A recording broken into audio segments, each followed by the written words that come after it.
Describe the action. Describe the action. Nyonnyola ebikolwa biba bikoleddwa. So wenteeka kino ekikopo waggulu w'enti mba nkoze eki mu luzungu. So the flask is on top of the cup.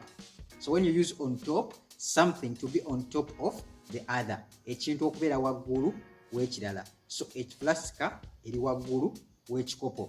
Are we together? So we're going to say the flask is on top of the cup.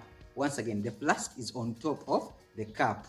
Okay, so if I do perform this action, what is this? If I pour, what am I doing?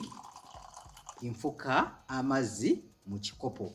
Infuka amazzi mu kikopo. So in English, we're going to say, when I'm talking about myself, I will say, I am pouring water into the cup. What if I reverse it? What if I do it vice versa? And I say, you are pouring water into the flask. Once again, you are pouring water into the flask. Are we together? This is, I am pouring water into the cup.